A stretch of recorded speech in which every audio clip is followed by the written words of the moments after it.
Shalom Bapak Ibu Saudara yang kasih dalam Tuhan Yesus Kristus. Selamat datang di Sabda Bagi Anda bersama saya, Pastor Marcel Kanon. Dan selama 2 minggu ini kita sudah bicara tentang memuridkan. Ya, kita mulai berfokus kepada apa itu seorang murid. Ya, kalau kita mau memuridkan, kita lebih dahulu harus tahu tanda-tanda dari seorang murid itu apa sebetulnya. Ya, dan kami sudah berbicara daripada Lukas pasal 14, daripada Yohanes beberapa ayat, dan saya sungguh ingin supaya Anda benar-benar merenungkan kembali. Ya, ini hari Sabtu, mungkin ada banyak waktu untuk renungkan kembali apa yang kami telah bahas selama 2 minggu ini. Ya, dan kami berfokus selama 2 minggu ini kepada Matius pasal yang ke-28, ayat yang ke-18 sampai dengan ayat 20. Dan saya ingin membacakan ayat itu lagi. Yesus mendekati mereka, itu ke murid-muridnya, 11 murid-muridnya pada saat itu, dan berkata, kepadaku, kepada Yesus telah diberikan segala kuasa di surga dan di bumi. Karena itu, karena kuasa sudah diberikan kepada Yesus, pergilah, ya, jadikanlah semua bangsa muridku, dan baptislah mereka dalam nama Bapa dan Anak dan Roh Kudus. Dan ajarlah mereka melakukan segala sesuatu yang telah kuperintahkan kepadamu, dan ketahuilah, aku menyertai kamu senantiasa sampai kepada akhir zaman. Ya, kami sudah bahas tentang kenapa kita harus pergi, dan kita sudah bahas tentang keluar dari zona kenyamanan. Kita sudah bicara tentang murid, tapi tidak berhenti di situ. Banyak orang pikir kalau sudah jadi murid, selesai tugasnya. Tidak. Ada beberapa hal yang Tuhan Yesus sampaikan kepada murid-muridnya. Ya, untuk memuridkan, bukan hanya memuridkan, tetapi yang kedua, ya, harus dibaptis. Dibaptis dalam nama Bapa, Anak, dan Roh Kudus. Yaitu apa sebetulnya? Baptis berasal dari kata baptiso, menyerahkan seluruhnya. Pada waktu Yesus datang ke Yohanes Pembaptis, dan dia berkata kepada Yohanes Pembaptis supaya Yohanes Pembaptis membaptis Yesus. Yohanes Pembaptis bilang, aku nggak layak, aku siapa dibanding dengan kau. Tapi Yesus bilang, tidak mungkin. Ya, kamu tidak layak. Saya minta tolong, engkau membaptis aku. Dan Yesus menyerahkan dirinya, di mana dia seluruh tubuhnya, ya, dibawa di air, ya, seluruhnya. Karena kemudian dia bangkit dari air.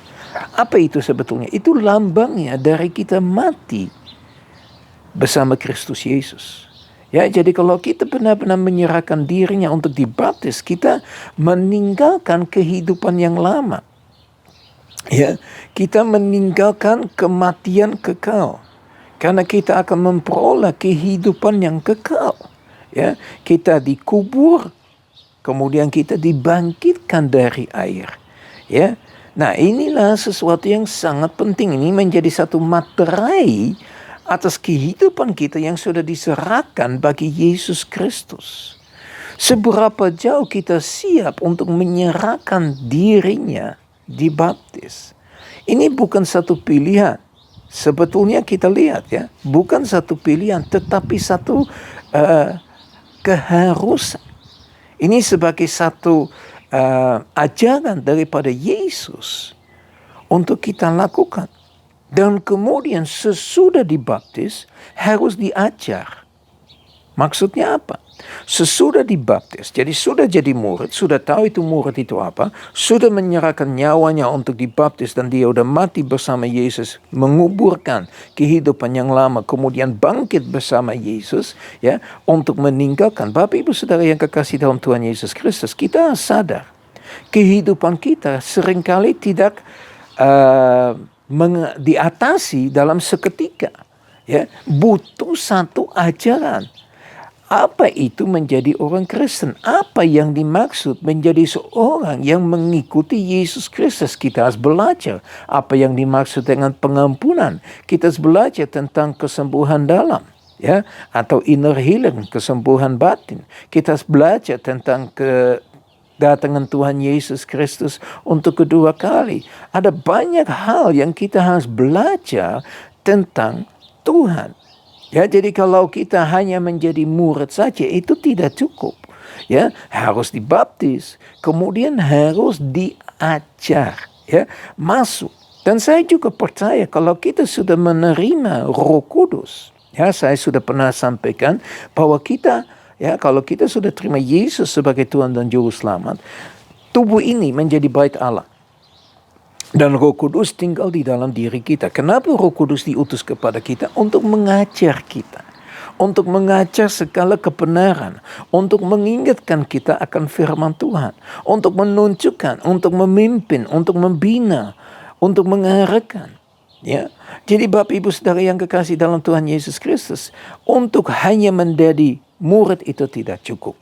Ya, juga harus disiapkan untuk belajar. Nah, untuk mau belajar, ya, untuk diajar, kita harus memiliki satu kerendahan hati untuk bisa menerima kebenaran firman Tuhan. Ya, saya ingin baca satu ayat yang belakangan ini sering saya ulangin, ya, dan itu diambil dari Kisah Para Rasul pasal yang ke-17. Ya, ayat yang ke-11, ada sesuatu yang luar biasa yang dicantumkan di situ. Saya akan baca, ya. Orang-orang Yahudi di kota orang-orang Yahudi di kota itu kota apa? Kota Berea. Anda bisa baca di dalam ayat yang ke-10. Lebih baik hatinya daripada orang-orang Yahudi di Tesalonika. Karena mereka menerima firman itu dengan segala kerelaan hati. Dan setiap hari, dengar baik-baik Bapak Ibu Saudara yang kasih dalam Tuhan Yesus Kristus. Setiap hari mereka menyelidiki kitab suci untuk mengetahui apakah semuanya itu benar demikian. Artinya apa? Mereka ini orang-orang Yahudi yang ada di Berea menerima firman tetapi tidak berhenti di situ. Bukan hanya mendengar saja.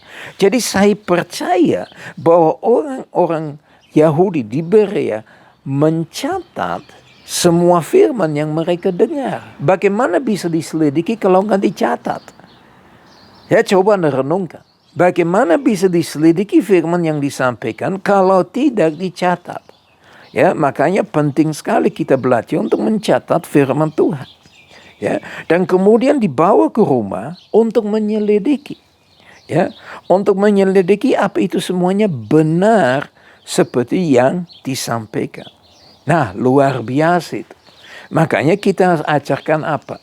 Ajarkan supaya, ya, semua murid akan melakukan segala sesuatu yang diperintahkan oleh Tuhan Yesus Kristus. Bagaimana kita dapat tahu perintah Yesus atau perintah Bapa kalau kita tidak masuk dalam firman Tuhan? Mari Bapak Ibu Saudara yang kekasih dalam Tuhan Yesus memberikan satu tantangan untuk pribadi Anda. Untuk Anda sungguh-sungguh menyelidiki semua perintah. Perhatikan dengan baik-baik.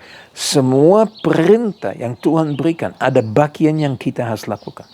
Gak ada perintah tanpa begitu. Selalu ada. Bila kamu mendengar dan melakukan, baru berkatnya Tuhan. Ya, dan itu yang kami dapat melihat berkali-kali. Dan ketahuilah, ini yang terakhir untuk sesi ini, ya, tentang memuridkan. Aku menyertai kamu senantiasa sampai kepada akhir zaman. Bapak Ibu Saudara yang kasih dalam Tuhan Yesus Kristus, saya ingin tegaskan, Tuhan tidak pernah meninggalkan kita. Ibrani 13 dengan jelas berkata sedemikian rupa, bahwa Tuhan menyertai kita. Tuhan tidak pernah meninggalkan kita. Bahkan di sini pun dikatakan, aku menyertai kamu senantiasa. Yang melakukan, meninggalkan siapa?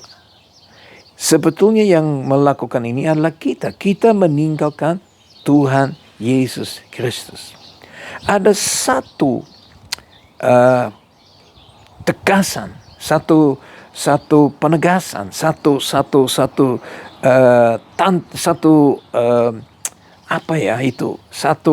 firman yang luar biasa yang kita sungguh-sungguh harus renungkan. Ya, di dalam 2 Tesalonika ayat pasal yang kedua, ayat yang ketiga, dikatakan begini, janganlah kamu memberi dirimu disesatkan. Perhatikan dengan baik-baik. Ya, Anda cari firman. Di dalam firman Tuhan banyak kali dikasih satu warning ini supaya jangan disesatkan. Ya, saya baca lagi, janganlah kamu memberi dirimu disesatkan orang dengan cara yang bagaimanapun juga. Sebab sebelum hari itu hari terakhir, haruslah datang dahulu murtad. Atau dalam bahasa Inggris bilang, falling away. Banyak orang akan meninggalkan Kristus Yesus. Dan itu sudah mulai terjadi. Banyak orang sudah nggak percaya Yesus Kristus. Banyak orang berpikir nggak perlu Yesus Kristus. Ya. Dan haruslah dinyatakan dahulu manusia durhaka yang harus binasa. Perhatikan, manusia durhaka akan binasa. Jadi bukan Tuhan memilih kita untuk binasa, tetapi kita sendiri memilih untuk binasa. Mari ya, kita sadarkan bahwa Tuhan tidak pernah meninggalkan kita. Ya. Tadi kami sudah baca bagian terakhir dari Matius 28 ayat yang ke-20 dengan jelas dikatakan, aku menyertai kamu sampai detik terakhir. Tuhan tetap bersama kami. Mari kita berdoa. Bapa kami di surga, kami bersyukur dan muliakan Engkau Tuhan. Terima kasih Bapa, kami boleh dengar firman-Mu pada hari ini. Kami boleh dikuatkan kembali. Selama 2 minggu kami berfokus kepada murid Tuhan. Untuk kita bisa memuridkan, kita disadarkan apa itu murid. Kami juga diberitahukan untuk menyerahkan nyawanya, untuk dibaptis, untuk diajarkan. Dan kami dikasih satu perintah luar biasa bahwa Tuhan tidak pernah meninggalkan kami. Untuk itu Bapa, biar kami mengikuti Engkau sampai mati pun. Terima kasih Bapa. Segala puji hormat syukur kami kembalikan kepada Engkau. Dan di dalam nama Tuhan Yesus Kristus kami sudah berdoa. Haleluya. Amin. Ya, Bapak Ibu Saudara yang kekasih dalam Tuhan Yesus Kristus, coba selidiki lagi seluruh firman yang kami dapat didengar selama 2 minggu ini. Ya, sungguh izinkan Tuhan berbicara. Mari. Ya, saya tidak tahu berapa banyak yang akan setia sampai detik terakhir. Tapi satu hal yang saya tahu, bilangan tidak terlalu besar seperti kami yang pikirkan. Dan itu sudah dicantumkan dalam seluruh firman Tuhan. Untuk itu, biar Anda sungguh-sungguh mengalami berkat daripada Bapa. Kasih yang sempurna di dalam Yesus Kristus serta persekutuan dengan manis dengan Roh Kudus menyertai Anda dan saya mulai saat ini sampai Maranatha Tuhan datang kembali, bahkan sampai selama-lamanya. Kami boleh ada dalam hadirat Tuhan. Ya. Doa saya, Tuhan menyertai Anda senantiasa. Ya. Sampai ketemu lagi di hari Senin. Shalom.